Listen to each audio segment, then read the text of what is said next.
Support for this podcast comes from the Central Valley Journalism Collaborative, connecting communities with the resources, infrastructure, and networks to ensure a vibrant local free press. From KVPR in Fresno, this is Central Valley Daily. It's Thursday, October 23rd. I'm Elizabeth Arkalian. We are now in the second longest federal government shutdown in U.S. history, and there seems to be no deal in sight to get it back open. Over the last 3 weeks, there has been 12 opportunities for Senate Democrats to end cloture, to get 60 votes, to reopen the government. We talk with a Republican representative who's pushing to get his Democratic colleagues to come to a deal. But first, these news headlines. Governor Gavin Newsom's administration started warning counties this week that CalFresh benefits could be delayed as soon as November due to the federal government shutdown. CalFresh is California's program for distributing federal SNAP benefits, sometimes referred to as food stamps. Stacia Levenfeld heads the California Association of Food Banks. She says food banks are expecting an increased demand if CalFresh benefits are delayed and will need additional donations. Highly nutritious, shelf-stable proteins are always a good donation, like peanut butter, tuna, canned chicken. Those make great, easy-to-distribute, highly nutritious foods for our communities. But really the most impactful donation someone could make is donation of money. Food banks are able to purchase food for pennies on the dollar. The benefits delay could impact 5.5 million Californians who use CalFresh to purchase food. California also plans to deploy the National Guard to support food banks as federal food assistance faces potential delays next month.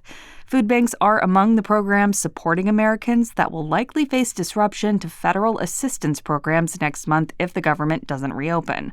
The deployment to assist food banks is in sharp contrast to President Trump's use of the troops. Earlier this year, he deployed the forces to guard federal buildings and immigration agents.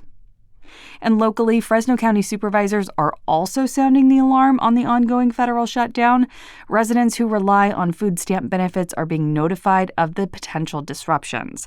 Supervisors say nearly 250,000 county residents rely on food assistance known as CalFresh or SNAP. The county's Department of Social Services estimates nearly $46 million could be lost next month if the assistance funds are not replenished. The University of California campus in Merced is celebrating 20 years since opening. As KVPR's Rachel Livenall reports, university officials said at an event on Wednesday that the campus is positively impacting the region. Officials in the community got a chance to look back at UC Merced's progress over time at an event held Wednesday. Chancellor Juan Sanchez Munoz said the university has led to more than 8,000 jobs, and almost half of new students this year are from the Central Valley. The university is focused on partnerships with Valley schools to make local admissions more accessible. More than 9,000 students are enrolled overall at the campus, which is the only UC in the Valley and the youngest. In recent years, it has also risen in national collegiate rankings. For KVPR News, I'm Rachel Livenall. Former Florida Republican Congressman Matt Gaetz visited the Valley on Wednesday. He joined Republicans in Merced in a rally against Proposition 50. The so-called Rally to Save California was held at the Merced Senior Community Center. Gaetz is one of the highest-profile supporters of President Trump's Make America Great Again movement. He was considered for Attorney General earlier this year before controversy derailed his nomination. He appeared at the rally alongside a candidate looking to take on Democrat Congressman Adam Gray for California's U.S. House District 13. You're driving through the neighborhood one day, and there, in your neighbor's driveway, sits a metal mess of spider webs the likes of which you've never seen. It's a KVPR car. Tell your neighbors, your family, and your friends if they've got a car they no longer need, donate it. KVPR can turn that unwanted car into great radio. It's a super easy and totally free process. Visit kvpr.org/cars to learn more. And now to our main story. The federal government has been shut down for more than 3 weeks now. It is the second longest shutdown in history, surpassed only by the 2018 shutdown under President Trump's first term. As we watch Congress try to get the government back open, I've spoken with several congressional leaders in recent weeks, including Valley Republican Representative Tom McClintock and Democrat Jim Costa. We also caught up with Democratic Senator Adam Schiff about all of this. And it is safe to say there is major disagreement across political divides about how to get the government back on track. Today, we're bringing you a conversation with another of our representatives here in the Valley, Republican Congressman Vince Fong. He represents California's 20th district, which includes Kern, Kings, Tulare, and Fresno County. Fong is in his first term in Congress and was elected last year when Representative Kevin McCarthy resigned. Fong is from Bakersfield and actually worked as McCarthy's district director for many years before serving in the state assembly. I start our conversation by asking Congressman Fong how close he thinks Congress is to making a deal to open the government. Well, I wish my crystal ball went that far. My hope is that cooler heads will prevail and that Senator Schumer will be the adult in the room in the Senate. This is one of those situations and crises that we're facing that's self-inflicted. This shutdown was completely avoidable. On September 19th, what the Appropriations Committee members in the Senate, Republican, Democrat, but especially the Democrats, asking, what do you need to finalize and finish a long-term funding framework to keep the government funded and open and get all these appropriations bills done? What do you need? And they asked for a clean, bipartisan continuing resolution to keep the funding where it is till November 21st. Gives them enough time to negotiate and finalize an agreement. And that's what the House of Representatives provided. A clean, continuing resolution with no gimmicks, no strings attached. It was virtually identical to the same stopgap legislation that the Senate Democrats helped pass in March. It was the same version that was voted on by the Senate Democrats in December. So this is something that clearly is driven by Senator Schumer, because what's changed? What has changed over the last 13 times we've approached this deadline? This probably is the first shutdown where a continuing resolution exists. There is a path to reopen the government tonight. It just takes Senator Schumer to be an adult and allow his, if not him, allow his members on the Democratic side of the aisle, let them vote to reopen the government. A couple things I want to touch on there. But firstly, the continuing resolution would only keep things as they are until November 21st. And that's already less than a month away. So do you still think that the continuing resolution is the solution right now? It is the only solution because it's been the same solution in the past. Now, clearly, we're running up against another deadline, and maybe we'll have to reevaluate that. But this is self-inflicted. The Senate has voted over 12 times in the last 3 weeks. This is not like somehow we didn't come to this realization today. Over the last 3 weeks, there has been 12 opportunities for the Senate Democrats to end cloture, to get 60 votes, to reopen the government. And so this is the most frustrating thing, is that the only reason, and you talk to Democrats, I'm in DC right now. I'm imploring my colleagues in the Senate and as well as working with the staff to reopen the government tonight. Yeah. And they won't do it because they are afraid and placating the liberal progressive base of the Democratic Party. That is the reason why we're in this mess, is because Senator Schumer won't buck his own base on behalf. We have to govern for all of Americans. It's so interesting. That's what we're elected to do. We're elected to govern.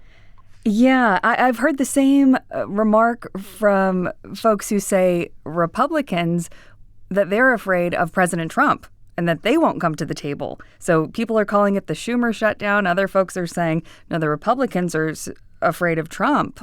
So it's kind of a lot of finger pointing. The House voted bipartisan. The House voted. We have sent a bill that they asked for. That the Senate Democrats asked for a clean resolution. That's what we gave them.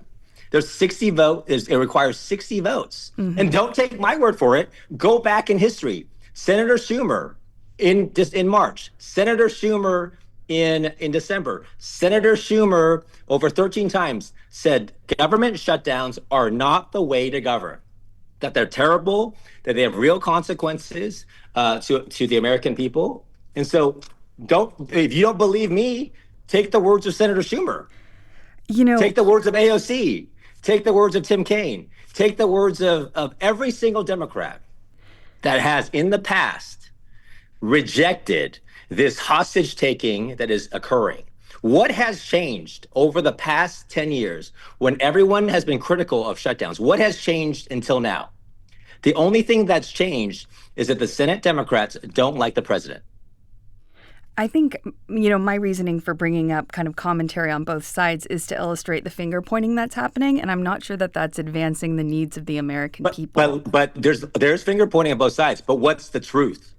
Well, let me ask you. The truth is that Senator Schumer is holding everything up. How many votes does it take to vote to end cloture and to get a bill passed in the Senate? It takes 60 votes. So we need 8 Democrats to vote. And look at the historical precedents. It's been done before.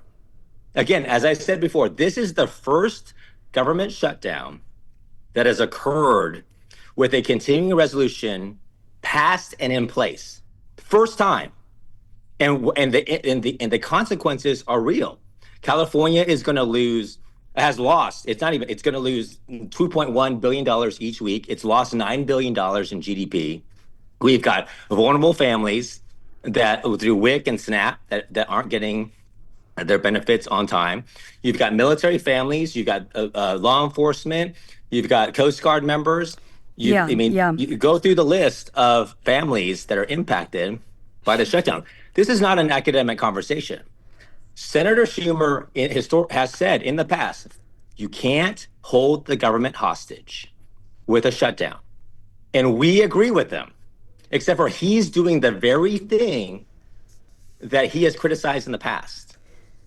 Let's get a little specific here because so much of this dispute is about healthcare. And I thought we could zoom in a little bit because even though most Republicans say they don't support extending these healthcare tax credits that have been a big point of contention.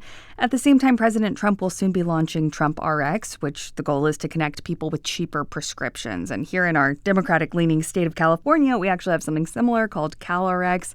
And I can see the argument being made that this shows that people on both sides of the aisle are concerned with healthcare affordability. Isn't that some sort of common ground between the parties in some way? Or is this... We don't disagree. We should be negotiating and talking about making changes to healthcare to make it more affordable and accessible to everybody. We should do it with the government open. No one disputes the fact that we should be trying to tackle the affordability crisis when it comes to not only healthcare, but energy, when it comes to housing. There's an infinite number of challenges that we can be talking about, and we can do all of it at the same time. But I think people are disputing Senator Schumer is saying, Senator Schumer is saying we can't do anything because he's using his leverage to keeping the government open. And he's using it to try to force a conversation on everything else. Again, Senator Schumer has criticized this tactic before.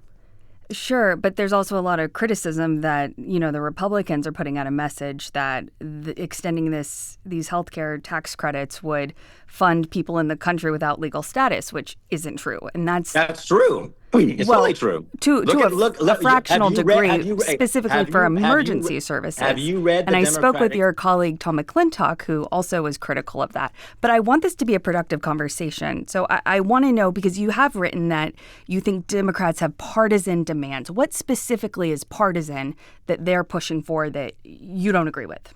They want to add 1.5 trillion in new spending. They want to eliminate the rural healthcare fund that we put into the reconciliation package.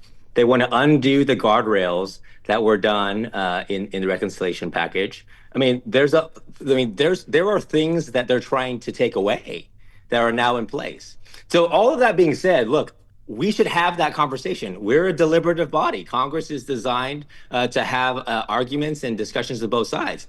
We want to have that debate. Nothing stops that debate from happening. But if Senator Schumer wants to shut the government down to only get what he wants, that's not quite a debate, is it?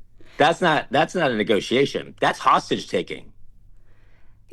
I'm more thinking as well, I don't want this to be too much inside baseball for everyday folks who are sitting here saying, wait a second, my healthcare tax premiums could skyrocket and I don't know what's going to happen and the government's shut down. Even this past weekend, there was a protest in your district for the No Kings protest where people are worried about some of the authoritarian actions by the president. And we even recently had an event here at the station, and a listener later expressed to me that they're concerned that members of the Republican Party in Congress are not doing enough to push back against what many view as President Trump's power grab. So there's a whole piece there as well with the president that we haven't really touched on. But what do you say to people who feel like the president is stepping outside the bounds of his authority and who are critical of Republicans who feel that they're just taking direction from the president?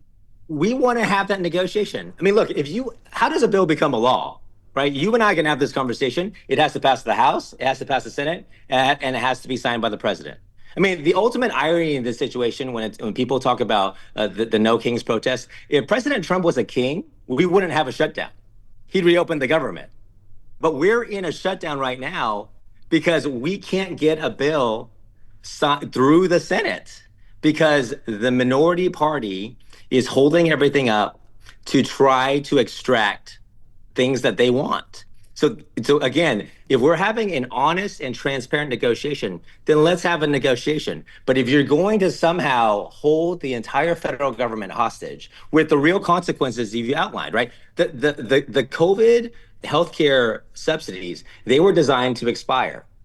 And so we are now trying, so that deadline is there, and the Democrats want to extend it permanently, and with severe costs and implications to the insurance market, not only in California, but across the country. We can have a debate. Should someone who makes $500,000, should they get the same assistance as a family that's in poverty? I think most people would say probably not.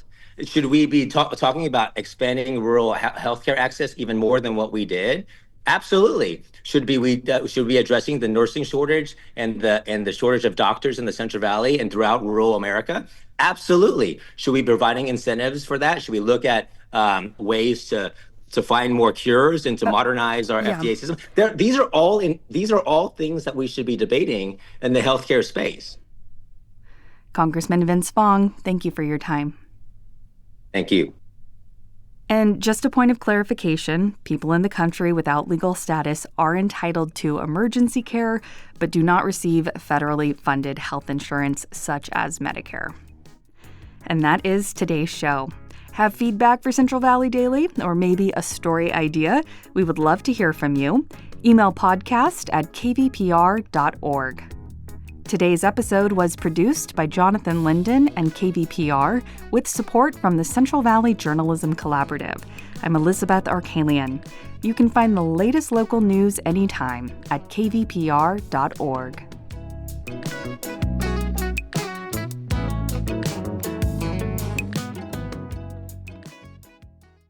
Sources and methods, the crown jewels of the intelligence community. Shorthand for how do we know what's real? Who told us? If you have those answers, you're on the inside, and NPR wants to bring you there. From the Pentagon to the State Department to spy agencies, listen to understand what's really happening and what it means for you. Sources and Methods, the new national security podcast from NPR.